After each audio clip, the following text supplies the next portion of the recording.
Hello welcome back to elite recipes. நம்ம இப்போ இந்த வீடியோவில் ப்ரான்ஸ் பிரியாணி எப்படி செய்கிறதுன்றதை பார்க்க போகிறோம். ப்ரான்ஸை தமிழில் இறால்னு சொல்லுவாங்க. இது வந்து கடலில் வளர்கிற ஒரு ஃபிஷ் வெரைட்டி. இப்போ வாங்க வீடியோக்குள்ளே போய் பார்க்கலாம் எப்படி ரொம்ப டேஸ்டியாக ப்ரான்ஸ் பிரியாணி செய்கிறதுன்றதை. இப்போ ஒரு குக்கர் ஃப்ளாட்டாக ப்ளேஸ் பண்ணிக்கோங்க. அதில் நான் வந்து ஒரு 50 ml ஆயில் போர் பண்ணுறேன். நான் ரொம்ப எண்ணெய் சேர்க்கலை பிரியாணியில். உங்களுக்கு வேணும்னா நீங்கள் கொஞ்சம் எக்ஸ்ட்ரா சேர்த்துக்கோங்க. இதில் ஒரு 1/2 டீஸ்பூன் சோம்பு, ஃபெனல் சீட்ஸ், இது நல்லா பொரிஞ்சு வரட்டும். கட் பண்ணி வச்சுருக்க ஒரே ஒரு பெரிய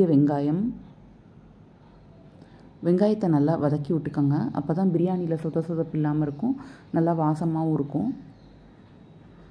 ஸோ இந்த வெங்காயம் கொஞ்சம் வெந்ததுக்கப்புறமா கட் பண்ணி வச்சுருக்க ஒரே ஒரு தக்காளி, அதையும் சேர்த்துக்கோங்க.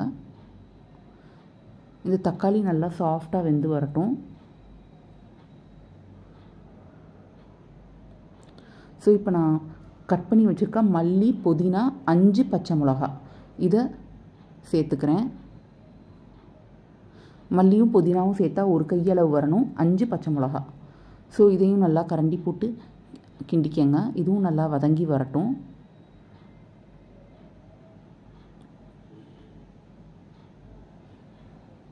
இப்போ இது நல்லா வதங்கி வந்துருச்சு.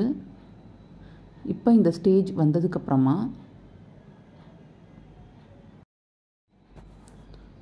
இப்போ ஒரு teaspoon ginger garlic paste add பண்ணிக்கோங்க.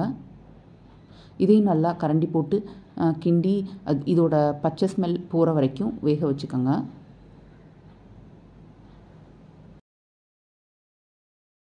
இது எல்லாமே மீடியம் ஃப்ளேம்லேயே நீங்கள் வேக வச்சுக்கோங்க. அப்போ தான் குக்கரில் வந்து பிடிக்காமல் இருக்கும்.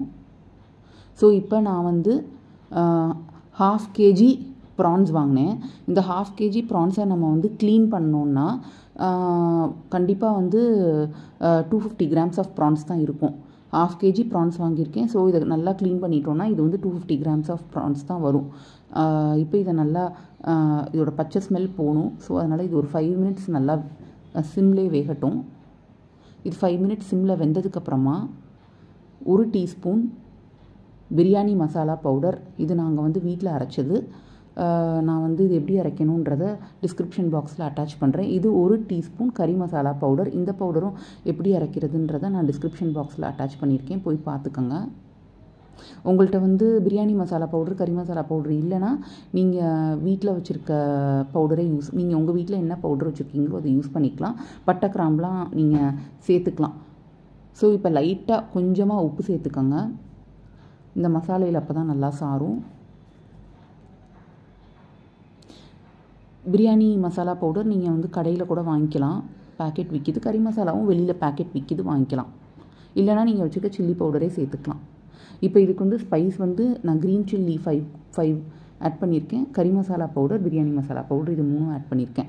இப்போ நான் வந்து தண்ணி 3 cups ஆஃப் வாட்டர் ஆட் பண்ணியிருக்கேன். 3 cupsனால் வந்து 600 ml வாட்டர். ஸோ நான் இது இப்போ நல்லா கொதிச்சு வரட்டும்.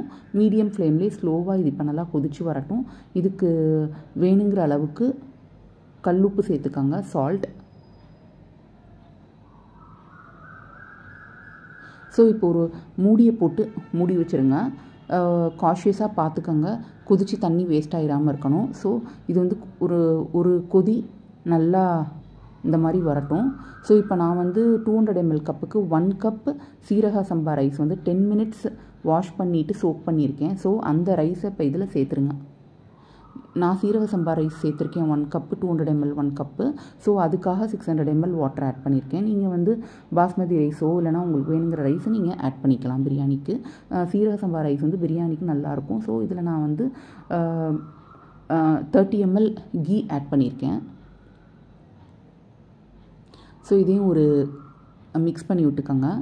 இப்போ நீங்கள் வந்து டேஸ்ட் சாப்பிட்டு பாருங்கள், எல்லாம் உப்பு காரம்லாம் போதுமானு. பத்தலைன்னா லைட்டாக சேர்த்துக்கோங்க. இப்போ இதை ஒரு மூடியை போட்டு மூடி வச்சுருங்க. இது எப்படியும் வந்து ஒரு 5 minutes இது இப்படியே மீடியம் ஃப்ளேம்லேயே கொதிக்கட்டும். ஒருக்கா திறந்து பாருங்கள் குக்கரில் எதுவும் பிடிச்சி போயிடுச்சான்னு. இன்னும் கொஞ்சம் தண்ணி இருக்குது, ஸோ வற்றணும். மறுபடியும் நீங்கள் மூடி வச்சுருங்க. இன்னும் ஒரு 5 minutes மூடி வச்சுருங்க. இப்போ இது வந்து தண்ணி எல்லாம் அப்சர்வ் ஆகிருக்கணும். பாருங்கள் இப்போ தண்ணிலாம் அப்சர்வ் ஆகிருக்கு, பட் ரைஸ் இன்னும் ஃபுல்லாக வேகலை. ஸோ பட் தண்ணி அப்சர்வ் ஆயிடுச்சு. இந்த ஸ்டேஜில் நீங்கள் குக்கரை மூடிடுங்க. இந்த ஸ்டேஜில் குக்கர் மூடிட்டிங்கன்னா மீடியம் ஃப்ளேமில் இது வந்து ஒரு விசில் சவுண்டு வரணும். மீடியம் ஃப்ளேம்லேயே ஒரு விசில் சவுண்டு வந்துச்சுன்னா ரைஸ் வந்து ப்ராப்பராக நல்லா உதிரியாக குக் ஆகிருக்கும், குழஞ்செல்லாம் போயிருக்காது.